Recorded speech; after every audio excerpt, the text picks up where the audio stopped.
Hello student, मैं महेश राज अपना YouTube channel इकोटेरिया में आप सभी का स्वागत करता हूं। स्टूडेंट, आज के इस वीडियो में हम लोग इलास्टिसिटी ऑफ डिमांड चैप्टर के न्यूमेरिकल क्वेश्चन को कैसे सॉल्व किया जाता है को अच्छी तरह से समझने का कोशिश करेंगे। आप लोग इस वीडियो को अच्छे से देखिए और देखने के बाद आपके जो किताब में है, बुक में है, वहाँ का जो क्वेश्चन है उसको प्रैक्टिस करने का कोशिश करिए। इस वीडियो में आज केवल हम लोग elasticity of demand numerical question का टाइप 1 को हम लोग समझेंगे। एक वीडियो हमारा और आएगा जिसमें टाइप 2 और टाइप 3 को समझेंगे। कुल मिलाकर के 2 वीडियो आपको देखना होगा। डियर स्टूडेंट, इस चैप्टर से इंटरमीडिएट के एग्ज़ाम में 6 नंबर का क्वेश्चन होता है जो हमेशा रहता है। आप इस वीडियो को अच्छे से देखेंगे, समझने की कोशिश करेंगे, प्रैक्टिस करेंगे तो 6 नंबर आपका क्वेश्चन आसानी से सॉल्व हो जाएगा। तो चलिए हम लोग इसको स्टार्ट करते हैं। तो जैसा कि आप लोग देख रहे हैं, यहाँ पर दिखाई दे रहा है ईडी इक्वल टू मांग मात्रा में प्रतिशत परिवर्तन, कीमत में प्रतिशत परिवर्तन। तो दोस्तों, कहने का मतलब है कि जब इलास्टिसिटी ऑफ डिमांड चैप्टर को हम लोग पढ़ते हैं तो उसमें मांग के कीमत लोच को मापने की विधि भी अवश्य हम लोग पढ़ते हैं। आप लोगों ने देखा होगा मांग की कीमत लोच को मापने की जो विधियाँ होती है वो 3 है। कौन कौन है? एक तो होता है एक्सपेंडिचर मेथड जिसको व्यय विधि बोलते हैं, दूसरा होता है परसेंटेज मेथड जिसको प्रतिशत विधि बोलते हैं, तीसरा होता है ज्योमेट्रिक मेथड जिसको ज्यामितीय विधि बोलते हैं। तो तीनों विधि में से में एक विधि जो है जिसको हम लोग प्रतिशत विधि कहते हैं या प्रोपोर्शनेट मेथड बोलते हैं, उसी से हम लोग न्यूमेरिकल क्वेश्चन को सॉल्व करते हैं। तो उसका जो फार्मूला होता है प्रतिशत विधि में, हमारा मांग की लोच की जो फार्मूला होती है उसमें क्या होता है, ईडी मांग की लोच बराबर मांग मात्रा में प्रतिशत परिवर्तन बेटा में कीमत में प्रतिशत परिवर्तन। उसी को यहाँ पे इंग्लिश में लिखा गया E D equal to percentage change in quantity demand by percentage change in price. E D equal to elasticity of demand equal to percentage change in quantity demand by percentage change in price. ये हमारा formula होता है। इसी formula से हम लोग numerical question को solve करते हैं। अब यहाँ पे रही बात ये नेगेटिव साइन का, ये नेगेटिव साइन जो है, ये नेगेटिव साइन हम लोग इसलिए डालते हैं क्योंकि प्राइस एंड डिमांड के बीच में नेगेटिव रिलेशनशिप होता है। आप लोगों ने पढ़ा होगा लॉ ऑफ डिमांड में, इसको मांग का नियम बोलते हैं। उसमें higher the price lower the demand, lower the price higher the demand का मतलब ये होता है कि कीमत के कम होने पर मांग बढ़ जाती है और कीमत के बढ़ने पर मांग घट जाती है। आप लोग देख रहे होंगे दोनों के बीच में ऋणात्मक संबंध है, नेगेटिव रिलेशनशिप बिटवीन बोथ। इसीलिए ये यहाँ पर जो है इस फॉर्मूले में नेगेटिव साइन दिया जाता है। तो चलिए इसको हम लोग देखते हैं, यहाँ भी होगा। अब यहाँ पर क्या था, मांग मात्रा में प्रतिशत परिवर्तन या फिर percentage change in quantity demand. तो मांग में जो प्रतिशत परिवर्तन हो रही है उसको हम लोग लिखेंगे, फिर कीमत में जो प्रतिशत परिवर्तन होगी उससे हम लोग डिवाइड कर देंगे। फिर से एक बार समझने की कोशिश करिए, मांग में जो प्रतिशत परिवर्तन होगी उसको कीमत में होने वाले प्रतिशत परिवर्तन से डिवाइड कर देंगे, तब हमको इलास्टिसिटी ऑफ डिमांड मिल जाएगा। अब हम लोग प्रतिशत परिवर्तन बार बार बोल रहे हैं, मैं यहाँ पर देख रहा हूँ प्रतिशत परिवर्तन लिखा हुआ है। प्रतिशत परिवर्तन से आप लोग क्या समझते हैं? तो जब भी हम लोग किसी भी संख्या या नंबर्स का परसेंटेज निकालते हैं तो परसेंटेज निकालने में 100 का यूज करते हैं। सपोज करिए यहाँ पर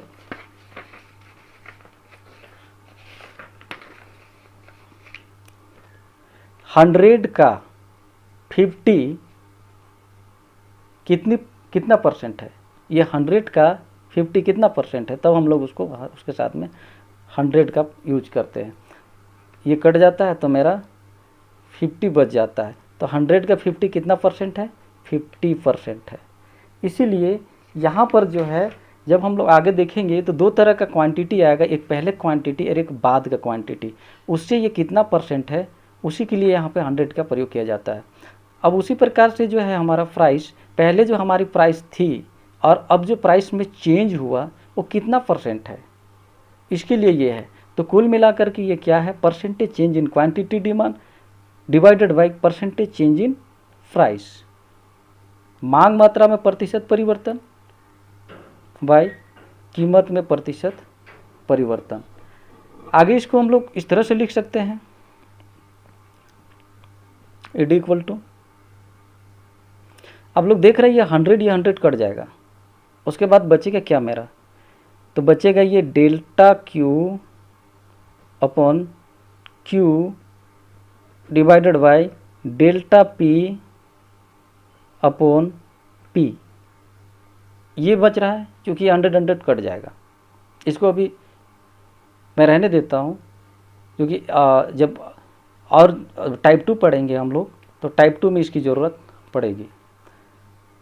अब आप लोग देख रहे होंगे AD equal to,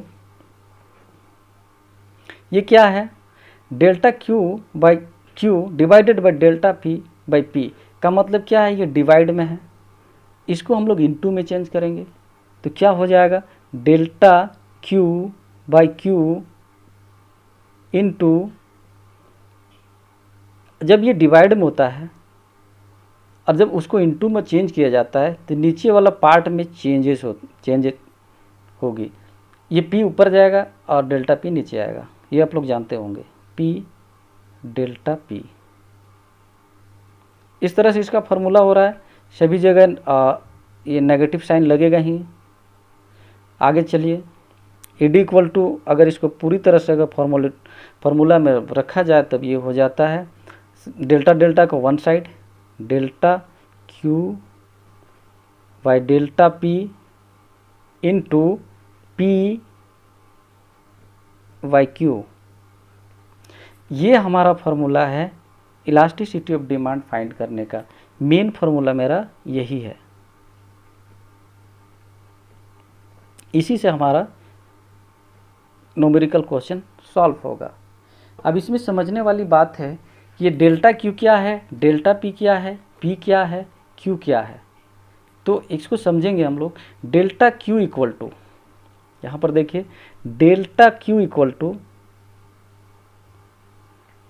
Q1 minus Q, और delta P equal to P1 minus P। अब यहाँ पर Q1 Q P1 P Q लिखा गया है, तो चलिए इसको समझते हैं। ये डेल्टा क्या होता है, डेल्टा जो हमारा साइन होता है वो चेंज को बताता है कि कितना चेंज हुआ, ये नहीं कि बाद वाला कितना, वो नहीं, चेंज होकर के कितना बचा वो दिखाता है, इसीलिए यहाँ पर डेल्टा का यूज किया गया है। अब इसमें क्या होता है ना, Q का मतलब क्या हुआ, Q equal to initial demand, initial demand का मतलब प्रारंभिक डिमांड, इनिशियल डिमांड, और Q1 क्या हो गया, चेंज डिमांड, मतलब अब जो चेंज होकर के कितना बच गया, चेंज होगा ना, जब प्राइस में चेंज होगी तो डिमांड में भी चेंज होगी, तो ये क्या हो गया, चेंज डिमांड। उसी तरह से मेरा पी क्या होगा, इनिशियल प्राइस, इनिशियल प्राइस का मतलब क्या होता है, हमारा जो प्रारंभिक प्राइस थी, प्राइस,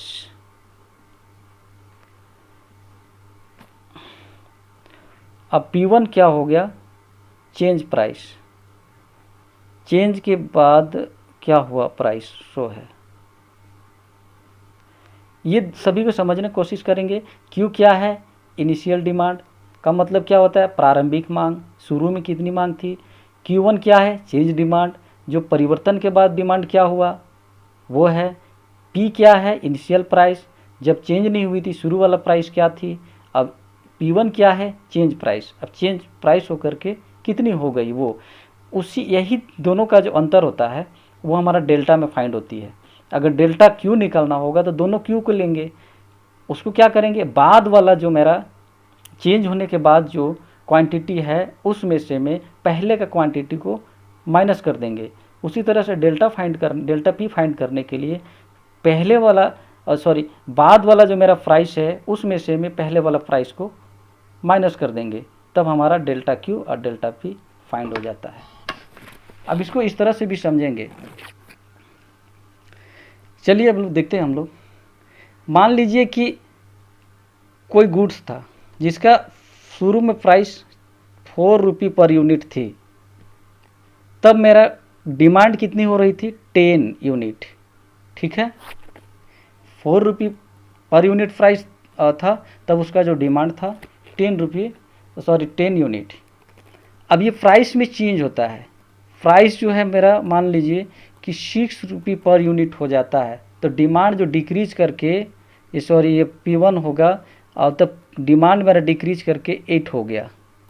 यहाँ समझने की कोशिश करना है, ये इनिशियल प्राइस है, ये इनिशियल डिमांड है, और ये चेंज प्राइस है, ये चेंज डिमांड है। समझ रहे होंगे आप लोग। मतलब कि 4 रुपये कीमत पर 10 मांग हो रही थी, जब कीमत 4 से बढ़ करके 6 हो गई तो हमारा मांग 10 से घट करके 8 हो गई। ये तो होना ही था, क्योंकि कीमत बढ़ती है तो मांग कम हो जाता है।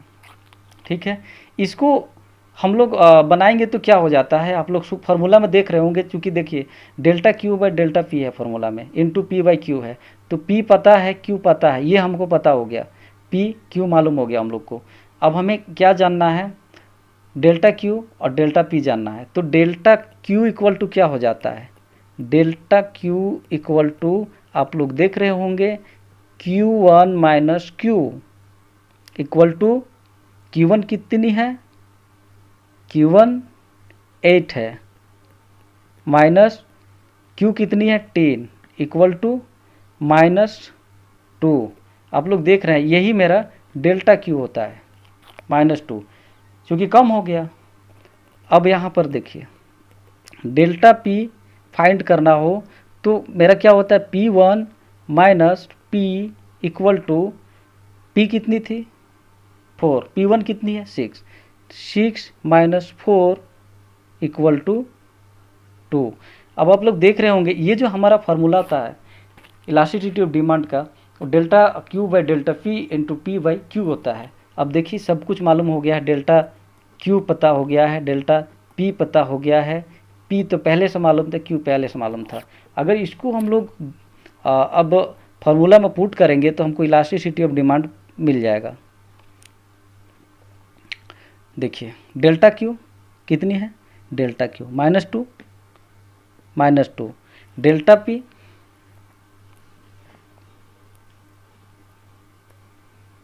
डेल्टा पी कितनी है 2 into P by Q, P कितनी है 4, क्यू कितनी है 10, ये मेरा पुट हो गया। ई डी इक्वल टू, ये माइनस माइनस पहले प्लस बन जाता है, ये वाला माइनस माइनस प्लस, एक बार इसको लिखेंगे हम लोग 2/2 इंटू 4/10। अब इसको सॉल्व करेंगे तो क्या होता है मेरा, ये 2 कट जाता है, उसके बाद में ये भी हो जाएगा 2 × 2 4, 2 × 5 10, ये कट जाता है, तो 2/2 इसको सॉल्व करेंगे तो 0.4 हो जाता है। यही मेरा इलास्टिसिटी ऑफ डिमांड है, ई डी इक्वल टू 0.4, ये मेरा इलास्टिसिटी ऑफ डिमांड है। तो आप लोग इसको स्क्रीनशॉट ले सकते हैं या फिर इस वीडियो को बार बार रिपीट करके देखिए, आपको समझ में आएगा। अब ये जो इलास्टिसिटी ऑफ डिमांड ये क्या है, क्योंकि 1 से कम है, लेस देन 1, तब इसको हम लोग ये लिखे होंगे less than 1, E D equal to less than 1, इकाई से कम या फिर रिलेटिवली इनइलास्टिक डिमांड। आप लोग degree of elasticity of demand पढ़ा होगा, जिसमें से में 5 डिग्री होती है इसकी। फर्स्ट में यूनिटरी डिमांड, सेकंड में relatively elastic demand, relatively inelastic demand, perfect elastic demand, perfect inelastic demand. तो ये क्या हो जाता है, रिलेटिवली इनइलास्टिक डिमांड, मतलब कि कम लोचदार, ये हो गया आंसर। चलिए आगे हम लोग देखते हैं, इसी प्रकार से और कुछ क्वेश्चन सॉल्व करने की कोशिश करते हैं। आप लोग इसको एक बार पूरा देख लीजिए। और फिर आपका जो बुक है उसमें उसको सॉल्व करने का कोशिश कीजिए, आप आसानी से सॉल्व कर सकते हैं। एक बार में समझ में नहीं आता है, आप बार बार वीडियो को देखिए, 2 बार 3 बार देखिए, ठीक है। चलिए आगे हम लोग क्वेश्चन सॉल्व करते हैं।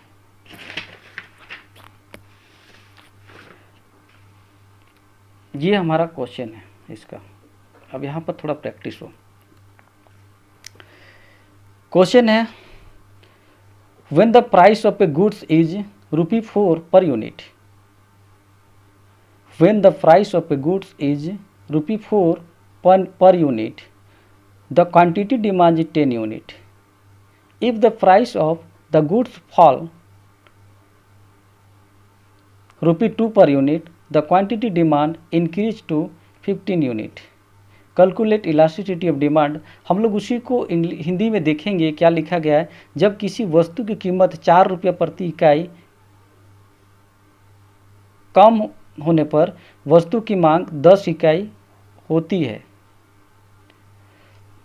वस्तु की कीमत 4 रुपये प्रति इकाई है, तब उसकी मांग कितनी होती है? 10 इकाई। यदि वस्तु की कीमत घट करके 2 इकाई हो जाती है तो मांग मात्रा बढ़ करके 15 इकाई हो जाती है। मांग की लोच की गणना करें, ठीक है। यहाँ पर वही चारों चीज़ को फाइंड करना होगा। हमारा पहले तो क्या होता है, सूत्र क्या है इसका, formula E D equal to delta, वो जो लास्ट वाला जो हमारा फॉर्मूला था, delta Q by delta P into क्या है, पी वाई क्यू, यहाँ पे negative sign, E D equal to. अब देखेंगे आप लोग delta Q delta P P by Q, ये आपको फाइंड करना पड़ेगा इस तरह का क्वेश्चन में रहेगा। तो ध्यान दीजिए, जब किसी वस्तु की कीमत 4 रुपये प्रति इकाई होने पर, 4 रुपये प्रति इकाई होने पर का मतलब क्या होता है, P इक्वल टू 4, ठीक है। उस वस्तु की 10 इकाई की मांग होती है। शुरू में कितनी मांग हो रही है, Q इक्वल टू 10, ठीक है। यदि वस्तु की कीमत घट करके 2 इकाई हो जाती है का मतलब क्या होता है, P1 इक्वल टू 2, तो मांग मात्रा बढ़ करके 15 इकाई हो जाती है। का मतलब क्या होगा, Q1 इक्वल टू 15, ये हमारा हो गया। अब इसमें से में ये फार्मूला में P पता है, Q पता है, हमें क्या जानना है, डेल्टा Q डेल्टा P। तो डेल्टा Q इक्वल टू, जो पहले मैं बताया, डेल्टा Q इक्वल टू क्या होता है, Q1 minus Q equal to, Q1 कितनी है 15, Q कितनी है 10, इक्वल टू कितनी, डेल्टा Q कितना हुआ 5, ये। अब delta P equal to P1 minus P, ये होता है। तब क्या होता है, P1 कितनी है, P1 2 है, माइनस P कितनी है 4, कितना बच्चा -2। तो ये मेरा डेल्टा P, ये मेरा डेल्टा Q। इसको फार्मूले में पुट कर दीजिए, ED equal to, negative sign तो रहेगा। तो डेल्टा Q यहाँ पर है, डेल्टा Q कितना आया 5 y, delta P -2 into P by Q, P कितनी है 4, Q कितनी है 10। इस तरह से इसको पुट कर दिया गया। ED इक्वल टू, ये माइनस ये प्लस हो जाएगा तो वो हट जाएगा, ऐसे भी हमेशा प्लस हो जाता है। माइनस में इलास्टिसिटी ऑफ डिमांड का आंसर याद रखिएगा, कभी माइनस में नहीं होता है, वो प्लस बन ही जाता है। तो 5/2 इंटू 4/10, इसको काटेंगे, 5 × 2, 2 × 2, ED इक्वल टू कितनी बची 2/2, 2/2, तब ये 1 हो गया। लास्ट इसका आंसर क्या होता है, ED इक्वल टू 1। इसको क्या बोलते हैं, यूनिटरी डिमांड, मतलब E इक्वल टू 1, इकाई के बराबर मांग, क्योंकि 1 आ गया। E क्या है, elasticity of demand equal to 1, ये आप लोग ने देखा होगा। तो ये जो मेरा बन गया इकाई के बराबर मांग, ये हमारा आंसर है। एक बार फिर से समझिए इसको। क्वेश्चन क्या था मेरा, when the price of a goods is ₹4 पर unit the quantity demand is 10 unit, if the price of the goods fall to ₹2 per unit, the quantity demand increase to 15 unit, calculate elasticity of demand. मतलब क्या है, जब किसी वस्तु का ₹4 प्रति इकाई कीमत थी तब उस वस्तु की मांग 10 इकाई हो रही थी। यदि कीमत जो है कम होकर के ₹2 प्रति इकाई हो जाती है तब वस्तु की मांग बढ़ करके 15 इकाई हो जाती है। मांग की लोच ज्ञात कीजिए। जो यहाँ पे इंग्लिश में भी लिखा हुआ है, हिंदी में भी लिखा हुआ है। आप लोगों ने इसका फार्मूला को पढ़ा, इससे पहले मैंने फार्मूला को बताया। एडी इक्वल टू क्या होता है, delta Q by P, delta Q by delta P into P by Q, ये फार्मूला होता है। अब यहाँ पे क्या है ना, पी मेरा दिया हुआ है, जो पहले से दिया हुआ था, पहले का जो प्राइस होगा वो पी होगा, पहले का जो क्वांटिटी जो डिमांड होगी वो क्यू होगी, और जो बाद का जो प्राइस होगा वो P1 होगी, और बाद का जो क्वांटिटी होगा जो 15 है वो Q1 होगी। अब हमें ये फार्मूला में क्या देखना है, डेल्टा Q और डेल्टा P फाइंड करना है। Delta Q equal to Q1 minus Q equal to 15 minus 10, ये बाद का, ये पहले का क्वांटिटी। अब delta P equal to P1 minus P, तो ये बाद का प्राइस और ये पहले का प्राइस, और उसको माइनस करने के बाद में मेरा -2 हो जाता है। अब इसको फार्मूला में पुट कर देना है। क्या है, E D equal to 5 by -2 into 4/10, ये 5 मेरा डेल्टा Q, ये -2 मेरा डेल्टा P, और ये 4 मेरा प्राइस, इनिशियल प्राइस था, और ये 10 मेरा इनिशियल क्वांटिटी। इसको जो है सॉल्व करने के बाद मेरा 1 आ जाता है, यही मेरा ईडी है, इलास्टिसिटी ऑफ डिमांड। इस तरह से आप लोग और भी बहुत सारे क्वेश्चन आपके बुक में होंगे, इसको प्रैक्टिस करेंगे तो आपको अच्छी तरह समझ में आ जाएगा। चलिए हम लोग देखते हैं इसी का और कुछ क्वेश्चन।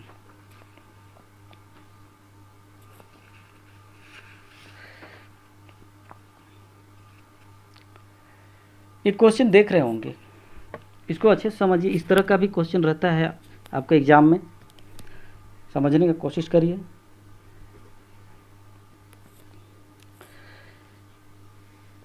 इसमें लिखा क्या गया है,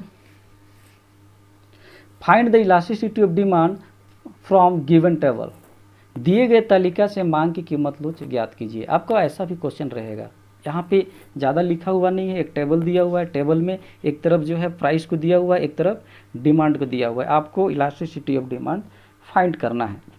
तो चलिए देखते हैं इसको। फार्मूला मेरा वही होगा, उसमें कोई चेंजिंग नहीं है। ईडी इक्वल टू, चूँकि हम लोग अभी टाइप 1 को पढ़ रहे हैं, टाइप 2 पढ़ेंगे तो आगे देखा जाएगा। ईडी इक्वल टू हमारा फार्मूला क्या है, delta Q by Q into delta P होगा, डेल्टा P बाई Q, यहाँ पे नेगेटिव साइन, ये मेरा फार्मूला है। अब इसमें आपको देखना होगा कि क्या बोला गया है। तो आप लोग देख रहे होंगे ये क्या है मेरा, फर्स्ट जब प्राइस ₹5 थी तब 10 डिमांड हो रही थी, प्राइस जो इंक्रीज करके 10 हो गया तब डिमांड मेरा डिक्रीज करके 8 हो जाता है। इधर प्राइस है, ये इनिशियल प्राइस है, ये इनिशियल डिमांड है, ये चेंज प्राइस है, ये चेंज डिमांड है। तो यहाँ पर देखेंगे P क्या है मेरा 5 है, शुरू का प्राइस, तब मेरा Q क्या है 10 है, शुरू का क्वांटिटी, तब P1 क्या होता है मेरा, जब चेंज हो जाता है 10 हो जाता है। अब Q1 क्या है मेरा 8, ये है। अब इसी से हम लोग डेल्टा Q और डेल्टा P फाइंड करेंगे। डेल्टा Q इक्वल टू, आप लोगों ने उधर फॉर्मूला देखा होगा, Q1 minus Q equal to, Q1 कितनी है 8 है, 8 माइनस Q कितनी है 10 है, equal to -2। Delta P equal to P1 minus P, आप लोग देख रहे होंगे P1 कितना है मेरा 10 है, यहाँ पर 10 माइनस पी कितनी है 5, घटाएं कितनी बच जाएगी 5। तो ये मेरा डेल्टा पी, ये मेरा डेल्टा क्यू। अब इस फार्मूले में पुट कर देना और कुछ नहीं करना है। Delta Q -2, delta P 5 into P initial price 5, by initial quantity 10। फिर वही वाला सॉल्व कर देना है। यहाँ पे नेगेटिव साइन लगता, ये माइनस माइनस प्लस हो जाएगा, 2/5 इंटू 5/10। ये मेरा कट जाएगा, 5 कट गया। E D equal to 2 × 5 10, E D equal to 1/5। इसको काटेंगे तो क्या हो जाएगा मेरा 0.2, 0.2। एक बार देखते हैं फिर से। ये मेरा इनिशियल प्राइस था, इनिशियल क्वांटिटी था, चेंज प्राइस है, चेंज डिमांड है, क्वांटिटी है। हमारा फार्मूला होता है delta Q by delta P into P by Q. अब ये जो है पी और क्यू तो मेरा पहले से दिया हुआ है 5, 10, और P1 Q1 भी हमारा दिया हुआ है 10, 8। अब हमें जानना क्या था कि डेल्टा क्यू क्या है। तो delta Q equal to Q1 minus Q. तो Q1 मेरा क्या था, Q1 मेरा था 8 माइनस क्यू मेरा क्या था 10, माइनस कर देने के बाद -2 बच जाता है। उसी तरह से डेल्टा पी में आप देखेंगे P1 क्या है मेरा 10 है, माइनस पी क्या है 5 है, माइनस करने के बाद 5 बच जाता है। फार्मूला में पुट कर दिया गया है, डेल्टा क्यू की जगह डेल्टा क्यू का वैल्यू, डेल्टा पी की जगह डेल्टा पी का वैल्यू, इंटू पी की जगह पी का वैल्यू, क्यू की जगह क्यू का वैल्यू। इसको सॉल्व कर दिया गया है। 5 कट गया मेरा, 2 × 5 10। तो बच क्या जाता है 1/10। इसको काटने के बाद मेरा बचता है 0.2। ये मेरा इलास्टिसिटी ऑफ डिमांड है, इड इक्वल टू 0.2। ये आंसर है। अब ये किस तरह का इलास्टिसिटी ऑफ डिमांड है, किस तरह का इलास्टिसिटी ऑफ डिमांड है? तो अब देखेंगे ये 1 से कम है, लेस देन 1। ये इकाई के बड़ा कम, इकाई से कम मांग की लोच। रिलेटिवली इन इलास्टिक डिमांड इसको बोला जाता है, सापेक्ष बेलोचदार मांग। तो ये मेरा आंसर है। इसको भी प्रैक्टिस करेंगे आप लोग। आगे फिर कुछ क्वेश्चन हम लोग देखने की कोशिश करते हैं।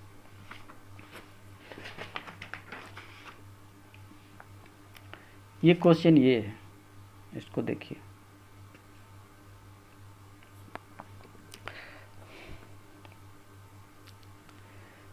क्वेश्चन नंबर 3 है, when price of a goods is ₹12 per unit, the consumer buy 24 unit of the goods.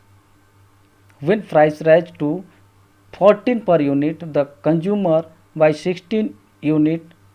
Calculate price elasticity of demand. यहाँ पर बोला क्या गया है, जब किसी वस्तु की कीमत 12 रुपये प्रति इकाई है तो उपभोक्ता उस वस्तु कितनी खरीदती है 24 इकाई। 12 रुपये प्राइस पर 24 इकाई खरीदती है। जब कीमत बढ़ करके 14 रुपया हो जाता है, देखिए यहाँ पे कीमत चेंज कर गया, तब उसकी जो मांग होती है उपभोक्ता कितना खरीदता है 16 इकाई खरीदता है। इसका मांग की लोच याद कीजिए।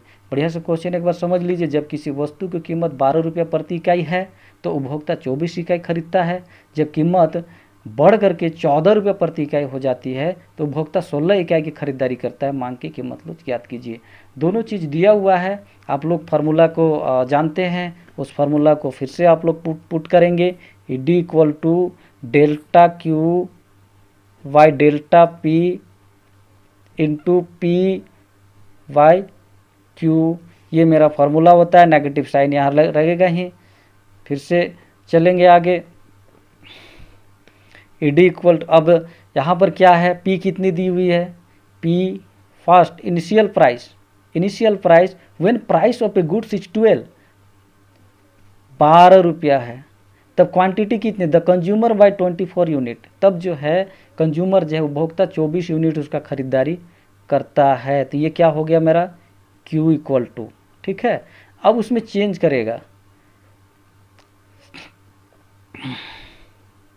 When price raise to 14 unit. अब क्या है ना, पर यूनिट P1 जो है मेरा 14 पर यूनिट हो जाता है, तब Q1 जो बाद का मेरा क्वांटिटी कितना हो रहा है 16 यूनिट। यहाँ पे 16 है लिखा हुआ, 16 यूनिट।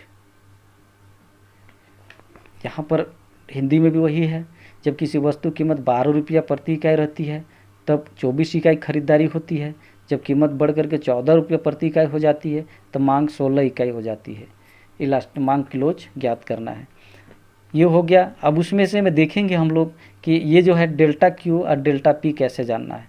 तो डेल्टा Q वो जैसे कि लास्ट में सॉल्व किया गया था लास्ट क्वेश्चन को, वैसे ही होगा। Delta Q equal to Q1 minus Q equal to Q1 कितनी है, Q1 16 है, माइनस Q कितनी है 24 इक्वल टू कितनी हो जाएगी -8, ठीक है।